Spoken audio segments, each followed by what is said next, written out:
आत्मविश्वास या चॅनलवर तुम्हा सर्वांचे मनपूर्वक स्वागत।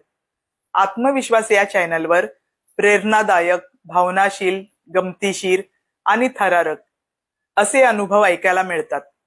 त्यामुळे जर तुम्ही ह्या चॅनलला अजूनही सबस्क्राइब केले नसेल तर नक्कीच सबस्क्राइब करा, कारण या चॅनलवर नवीन नवीन वेगवेगळ्या पद्धतीचे अनुभव व कथा ऐकायला मिळतात।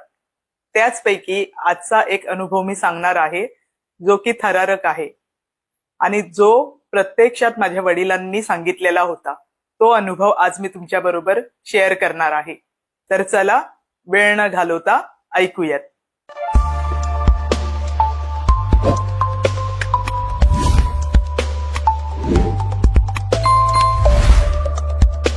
आत्मविश्वास ह्या चॅनलवरील कथा केवळ मनोरंजनासाठी आहेत आणि त्यांचा उद्देश भीती, रहस्य व कल्पनेचा आस्वाद घेण्यासाठी आहे। या कथेमुळे किंवा अनुभवामुळे अंधश्रद्धा पसरवणे किंवा अंधश्रद्धेला प्रोत्साहन देणे असा चॅनलचा कुठलाही हेतू नाही। या कथेत सांगितलेला अनुभव हा वैयक्तिक आणि रहस्यमय आहे।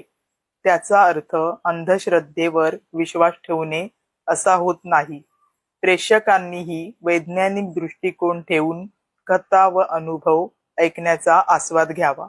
कथेचे नाव आहे रहस्यमय इमारत आणि चौकीदार। एका शहरात एक छान मजेदार कुटुंब राहत होते। त्या कुटुंबात पती, पत्नी व त्यांची मुले असा परिवार होता। त्यांची मुलं वयाने मोठी होती। मुलांच्या वडिलांचे वय वर्ष 50च्या आसपास होते। त्या कुटुंबातील वातावरण नेहमी आनंदी व उत्साही असायचे।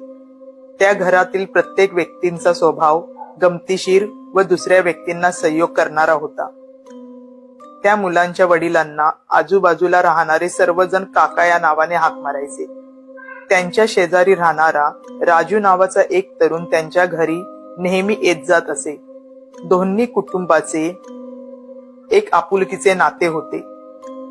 रात्री जेवण झाल्यानंतर दोन्ही कुटुंबातील लोक बाहेर बसून छान गप्पा मारत असताना सहज काका राजूला म्हणाले, राजू, मी रिटायर झाल्यापासून घरात वेळ जात नाही, त्यामुळे तुझ्या ओळखीत कुठे नोकरी असेल जी माझ्या योग्य असेल तर मला सांग। हे ऐकताच काका, माझी गंमत करत आहात ना, असे राजू म्हणाला। त्यावर काका म्हणाले, नाही रे, मी खरंच सांगतो आहे। राजू म्हणाला, काका, तुम्हाला तर माहित आहे मी तर वॉचमनची नोकरी करत आहे। काका म्हणाले, वॉचमनची नोकरी असेल तरी मी करायला तयार आहे। राजू खुश होऊन काकांना म्हणाला, मग तर माझ्या इथे एक वॉचमनची जागा खालीच आहे, उद्याच विचारून मी तुम्हाला सांगतो। अशा सर्व गप्पा झाल्यानंतर ते सर्वजण एकमेकांचा निरोप घेऊन स्वतःच्या घरी झोपण्यास गेले। दुसऱ्या दिवशी राजू काकांच्या घरी निरोप घेऊन आला। काका, मी तुमच्या कामाबद्दल विचारले, तुम्ही उद्यापासून कामावर रुजू होऊ शकता। आणि गंमत अशी की आपल्या दोघांच्या कामाची वेळ एकच आहे। हे ऐकून काका खुश होऊन म्हणाले, बरं झालं, मग उद्यापासून आपण दोघेही एकत्र जाऊन एकत्र पुन्हा घरी येऊ। काकांच्या नवीन नोकरीविषयी घरी कळताच सर्वांना एक गंमत वाटत होती, कारण काकांना पुन्हा नोकरी करण्याची काहीच गरज नसतानाही काका पुन्हा एका नवीन नोकरीवर रुजू होणार होते हे कौतुकास्पद होते। त्यामुळे सर्वच काकांचे उत्साहाने अभिनंदन करत होते। आता उद्यापासून काका रात्रपाळीला जाणार असल्यामुळे ते त्यांच्या तयारीला लागले। आता दुसरा दिवस उजाडला। हिवाळ्याचे दिवस असल्यामुळे आजची रात्र नेहमीपेक्षा थंड होती। त्यामुळे दोघांनीही स्वेटर घालून सोबत जाडसर ब्लँकेट घेतले होते। दोघेही एकाच ठिकाणी नोकरीसाठी जाणार असल्याने दोघांना एक वेगळाच आनंद झाला होता। दोघेही रात्रपाळीला गेले। काका आणि राजू इमारतीच्या मुख्य प्रवेशद्वाराजवळ बसून पहारेदारी करत होते। राजू काकांना बोलू लागला, मला विश्वासच होत नाही की तुम्ही माझ्या सोबत या वेळेस आणि या ठिकाणी आहात। त्यामुळे मी खूप खुश आहे, कारण रोज मला ही रात्र संपत नव्हती। पण तुम्ही माझ्या बरोबर असल्यामुळे वेळ कधी निघून जाईल हे मला देखील कळणार नाही. त्यानंतर बोलता बोलता दोघेही इमारतीभोवती देखरेख करत होते. अचानक बाजूच्या इमारतीमधील वॉचमननी राजूला हाक मारून विचारले, राजू, हे काका आजपासून कामावर रुजू झाले का? त्यावर राजू हो म्हणाला आणि काकांची ओळख करून दिली. त्या दिवसापासून तिघांची छान ओळख होऊन मैत्री झाली होती. असे दिवसामागून दिवस जात होते आणि तिघेही स्वतःची नोकरी जबाबदारीने व आनंदाने करत होते. काही दिवसानंतर एक दिवस असा आला ज्या दिवशी अमावस्येची रात्र होती. त्या रात्री तिघेही पहारा देत असताना बाजूच्या इमारतीचा वॉचमन राजू आणि काकांना सांगू लागला, मी ज्या इमारतीचा पहारा करतो ती इमारत संपूर्ण तयार नसल्यामुळे तिथे खूप अंधार असतो, ज्यामुळे मला आजच्या दिवशी त्या इमारतीभोवती पहारा करताना मन थोडे विचलित होते. त्यावर काका म्हणाले, काही घाबरू नकोस, आपण तिघे मिळून तिथेही पहारा करू. त्यानंतर तिघेही एकत्र पहारेदारी करत असताना अचानक शेजारच्या इमारतीचा वॉचमन काका आणि राजूला सांगू लागला, गेल्या वर्षी अमावस्येच्या रात्री त्या इमारतीच्या 3ऱ्या मजल्यावरून, जिथे अजूनही कोणी राहायला आले नसतानाही, तिथून एका बाईच्या रडण्याचा अस्पष्ट आवाज आला आणि 3ऱ्या मजल्यावरील एका बाल्कनीतून एक मंद प्रकाश येत होता. इमारतीमध्ये राहण्यास कोणीच आले नसल्यामुळे 3ऱ्या मजल्यावर रडण्याचा आवाज व येणारा प्रकाश कसा येऊ शकतो, या दोन्ही गोष्टी पाहण्यासाठी मी लाठी घेऊन इमारतीत प्रवेश केला. लिफ्ट बंद असल्यामुळे मी जिना चढण्यास सुरुवात केली. प्रत्येक पायरीवर माझ्या बुटांचा आवाज शांततेत घुमत होता, ज्यामुळे मला अधिक भीती वाटू लागली. मी 3ऱ्या मजल्यावर पोहोचलो. तिथे काळोख आणि थंडी खूप होती. कसा बसा मी आवाजाचा मागोवा घेत फ्लॅट क्रमांक 306 जवळ आलो. दरवाजा बाहेरून बंद, पण आतून रडण्याचा आवाज स्पष्ट येत होता. मी हळूच दार ठोठावला आणि कोण आहे आत, असे विचारले. तेव्हा आतून रडण्याचा आवाज एकदम थांबला. काही क्षणांच्या शांततेनंतर एक थंड आणि खोल आवाज आला, रामा, तू आलास? हे ऐकताच माझ्या काळजाचा ठोका चुकला. जीवाच्या आकांताने मी जिने उतरू लागलो. जिने उतरून मी इमारतीच्या बाहेर पडलो. त्यामुळे आज अमावस्येची रात्र असल्यामुळे त्या इमारतीच्या भोवती पहारा करताना माझे मन विचलित होत होते. हा सर्व प्रसंग ऐकून काका आणि राजू दोघेही शांतच झाले. त्यानंतर ते तिघेही एकमेकांबरोबर काहीही न बोलता शांततेने पहारेदारी करत असताना अचानक राजूला समोरील लांबच्या रस्त्याच्या टोकावर कुणीतरी येत असल्याचे दिसले. तेव्हा राजू काका आणि वॉचमनला म्हणाला, इतक्या रात्री रस्त्यावरून कोण येत आहे? त्यानंतर तिघेही रस्त्याच्या टोकावर पाहू लागले आणि मग ते पाहतच राहिले. काही क्षणातच जे कोणी होते ते त्या तिघांच्या बाजूने झपकन निघून गेले. हे भयानक दृश्य पाहिल्यानंतर त्या तिघांच्याही अंगावर भीतीने काटा उभा राहिला, कारण बाजूने गेलेल्या आकृतीला मस्तकच नव्हते, म्हणजे त्यांच्या बाजूने फक्त धडच चालत गेले. हा सर्व प्रकार घडल्यानंतर ते तिघेही इमारतीच्या एका कोपऱ्यात जाऊन आडोशाला बसले. एकमेकांबरोबर काहीही बोलण्याच्या स्थितीत ते तिघेही नव्हते. तिघेही फक्त पहाट होण्याची वाट पाहत होते. पहाट होताच तिघेही आपापल्या घरी निघून गेले व त्यानंतर मात्र त्या तिघांनीही नोकरी सोडून दिली आणि भविष्यात पहारेदारी करण्याची नोकरी त्यांनी पुन्हा कधीच केली नाही. आजचा अनुभव तुम्हाला ऐकायला कसा वाटला कमेंट करून नक्की सांगा. आणि जर हा अनुभव ऐकायला तुम्हाला आवडला असेल तर चॅनलला लाईक देखील करा. भेटूया पुन्हा अशाच एका नवीन कथेसोबत. तोपर्यंत धन्यवाद.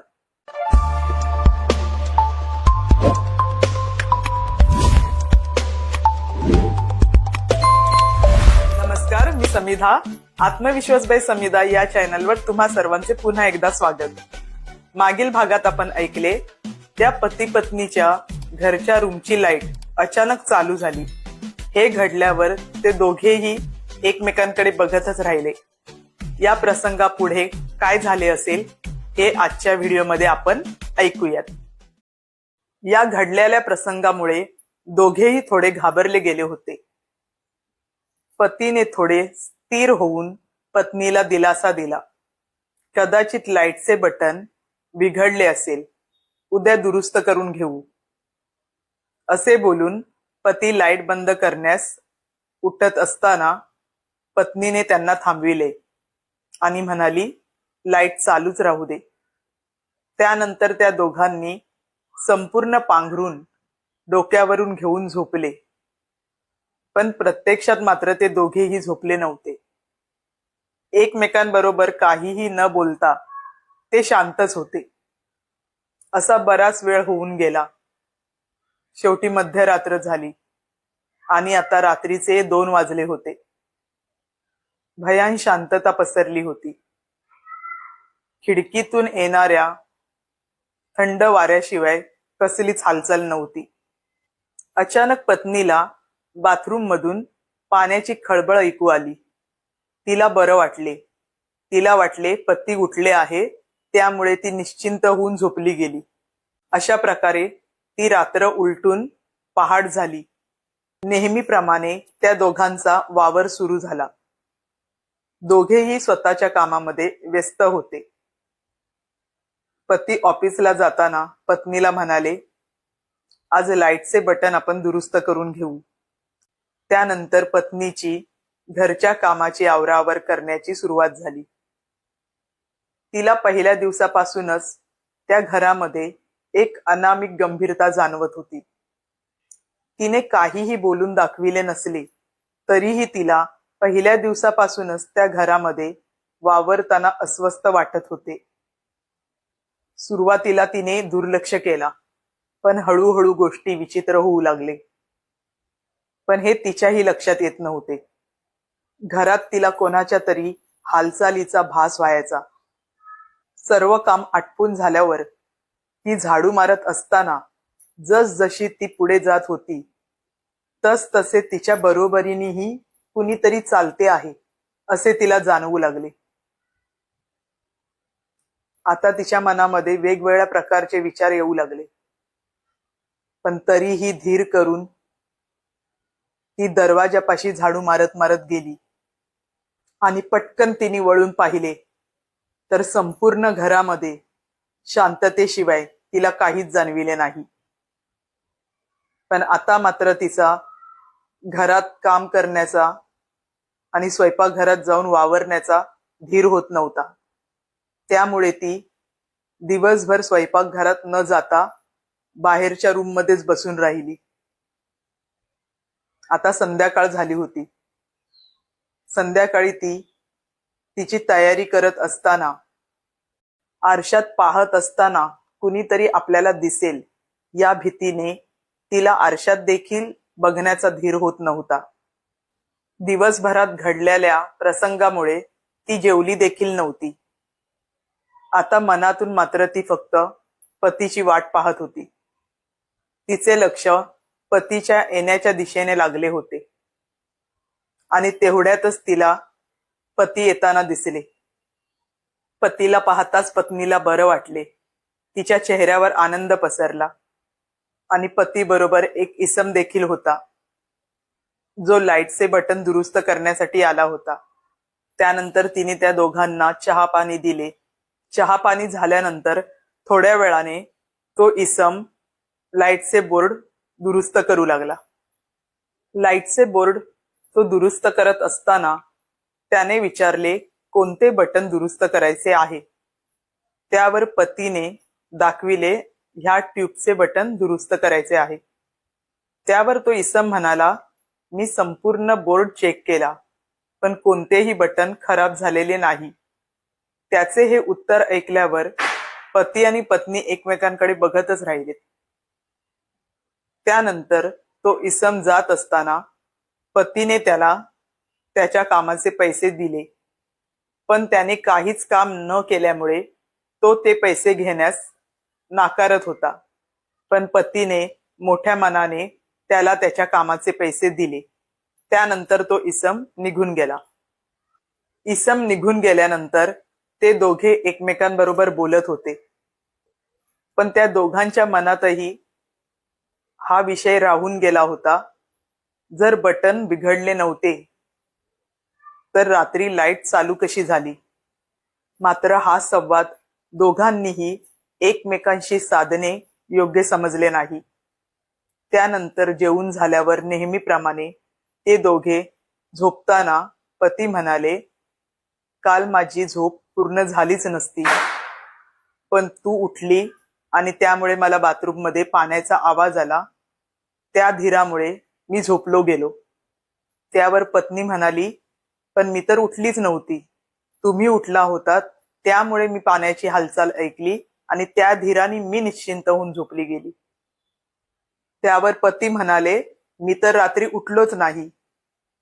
त्यानंतर ते दोघेही समजून गेले, नक्कीच ह्या नवीन घरामध्ये काहीतरी भयानक आहे.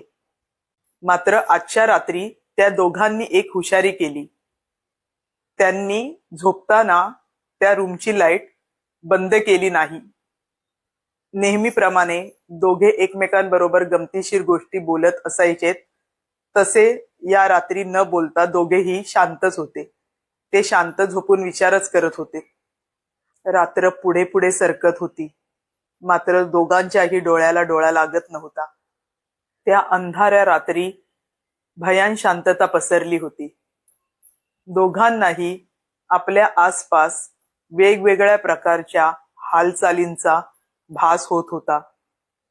त्या रात्री त्यांच्या बरोबर सतत अनपेक्षित गोष्टी घडत होत्या. त्यामुळे ते दोघेही अक्षरशः भयभीत झाले होते. त्यानंतर त्यांच्या बरोबर असे काही घडले ज्याची त्यांना अपेक्षा नव्हती. ते म्हणजे आधीच्या रात्री ज्याप्रमाणे लाईटच्या बटनाचा आवाज आला आणि लाईट चालू झाली, अगदी तसाच आवाज आजच्या रात्री त्यांना आला. फरक एवढाच की आज मात्र लाईट चालू असलेली बंद झाली. त्यामुळे ते दोघेही भीतीने बेचैन झाले होते. पतीने अगदी हळू गतीने पत्नीला आवाज दिला, तू काहीही न बोलता शांत झोप. अशा प्रकारे त्या भयानक रात्रीचा त्या दोघांनी सामना केला. आता पहाट झाली. पहाट होताच त्या दोघांच्या जीवात जीव आला आणि त्याच दिवशी त्या दोघांनी त्या घराचा निरोप घेतला. त्यानंतर मात्र संपूर्ण चौकशी करून त्या दोघांनी एका सुंदर घरात प्रवेश केला, ज्या घरामध्ये सुख, समृद्धी आणि शांती या सर्व गोष्टी होत्या. अशा प्रकारे त्यांनी त्यांच्या सुखी संसाराची आनंदाने सुरुवात केली. ज्या प्रकारे त्या दोघांनी त्या घरात घडत असलेल्या परिस्थितीचा खंबीरपणे सामना केला ते कौतुकास्पद होते. कारण त्यांनी त्या घरामध्ये कोणताही संवाद न साधता ते घर सोडण्याचा योग्य निर्णय घेतला. ह्या नवविवाहित पती पत्नीची जीवन कथा तुम्हाला ऐकायला कशी वाटली हे मला कमेंट करून नक्की सांगा. आणि असेच सत्य अनुभव तुम्हाला ऐकायचे असतील तर कृपया छोटीशी विनंती, जर तुम्ही अजूनही आत्मविश्वास बाय समिधा हा चॅनल सबस्क्राईब केला नसेल तर न विसरता सबस्क्राईब करा, लाईक करा आणि शेअर करा. लवकरच भेटू नवीन अनुभवासहित. तोपर्यंत धन्यवाद.